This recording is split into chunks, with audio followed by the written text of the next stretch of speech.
বন্ধুরা সুপ্রভাত। তোমরা সকলে কেমন আছো? আশা করি ভালো আছো, সুস্থ আছো। আমিও খুব ভালো আছি। আমার এই নতুন ভিডিওতে তোমাদের অনেক অনেক স্বাগত ও শুভেচ্ছা জানিয়ে ভিডিওটি শুরু করছি। তো দেখো, আমরা এখন মা আর আমি দুজনে মিলে কোথাও একটা যাচ্ছি। সেটা বলো তো কোথায়? আমি আমার মামা বাড়িতে যাচ্ছি। তার কারণ আজকে আমার দিদা মারা গেছিলো আজকের দিনে, তাই জন্য আজকে ডিভোর্সি।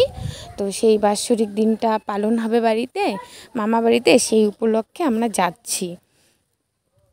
আর এদিকে দেখো, তারপর আমরা হাই রোডে চলে এসেছি।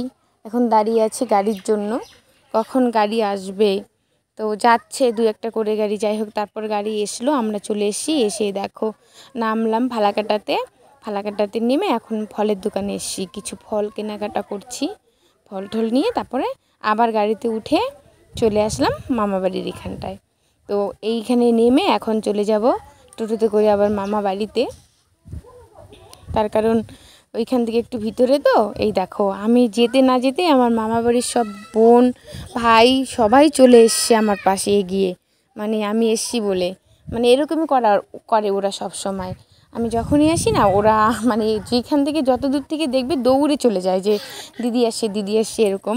তো প্রচুর মজাও হয়। তো দেখো আমি এদিকে ওদের সঙ্গে গল্প করতে করতে বাড়ির ভিতরে চলে আসলাম। এটা আমার দিদা দাদুর ঘর। আর এখানটা দেখো আমার একটা বোন শুয়ে আছে। আর এই যে তারপরে আমি কাজে লেগে গেছি, সেটা হচ্ছে দিদার ওখানে পুজো দিবে। তো সেখানে এই জন্য ফল কাটছি, ফলগুলো কেটে নিচ্ছে আমি মামি মিলে, তারপর ওখানে সব রেডি করে দিব। আর বাইরে এমনি অন্য সমস্ত কাজকর্ম সব আমার মামি ওরা করে নিচ্ছে, মামা বোন ওরা সবাই মিলে করে নিচ্ছে। ওইখানে আমি দেখো আপেলগুলো কেটে নিলাম, আর ওই এখন আবার ডালিমগুলো করে নিচ্ছি। তার কারণ কি, এগুলো তো আর দা দিয়ে করা যায় না, এগুলো হাত দিয়ে করতে হয়, তাই জন্য আমি হাত দিয়ে করে নিচ্ছি। তারপর সমস্ত কিছু রেডি করে এই দিদার ফটোর সামনে এখানে এনে দিয়েছি। তো এখানে দেখো একটা দাদু পুজো করতে বসে গেছে। উনি এখন সম্পূর্ণ কিছু রেডি করে নিয়ে গোছগাছ করে দিদার ফটোর সামনে, আর এখানে দেখো পাশে রাধা কৃষ্ণ ঠাকুরের ফটো বসিয়েছে, ওদের ইসে দিয়ে পুজো করে নিচ্ছে। মানে কীর্তন করবে, তো কীর্তনটা শুরু করার আগে এভাবে পুজো করতে হয়। তো করে নিচ্ছে পুজোটা ভালো করে, এই জন্য আমি একটু ভিডিও করলাম। আর আমরাও সবাই এখানেই ছিলাম। কত সুন্দর করে দেখো ধূপবাতি দেখাচ্ছে। কিন্তু কি করব বলো, আজকে যদি আমার দিদা থাকতো তাহলে হয়তো এই দিনটা এত তাড়াতাড়ি আসতো না। এই বছর দিয়ে 2 বছর হলো আমার দিদা মারা গেছে, খুব মন খারাপও হচ্ছে। তো এইভাবেই চলছে সব কিছু। আর এদিকে দেখো পুজো দেওয়া হয়ে গেছে, এখন সবাই সবাইকে ফুল জল এগুলো দিয়ে নিচ্ছে। তো ধূপবাতিগুলো দেখিয়ে নিচ্ছে, এখন কীর্তন শুরু করবে, সেই জন্য মানে আমাদের গ্রামে এলাকা না এরকমভাবেই সব কিছু হয় আর কি। তারপর প্রচুর গরম লাগছিল, এত কাজ টাজ করে, এমনিতে উপরে তিরপল টানানো ছিল উঠোনে, এর জন্য আরও বেশি গরম, যে রৌদ্রু। এর জন্য আমি একটু বাড়ির সাইডে আসলাম, মানে আমার আরেকটা মামা বাড়ির পাশে আসলাম। এই মামা বাড়িটার মধ্যে না প্রচুর সুন্দর হাওয়া আসে। আর দেখো এত ঝড়ের মতো হাওয়া হচ্ছে, ধানগুলোর কি অবস্থা, কি সুন্দর করে হেলিয়ে নিয়ে যাচ্ছে একদিকে। আর দেখো বাঁশ গাছগুলো মনে হচ্ছে একদিকে মানে তুলে ফেলে দিবে এরকম লাগছে। তো যাই হোক, এরকম আবহাওয়ায় শরীরে যখন ঠান্ডা হাওয়াটা লাগছে তখন প্রচুর ভালো লাগছে।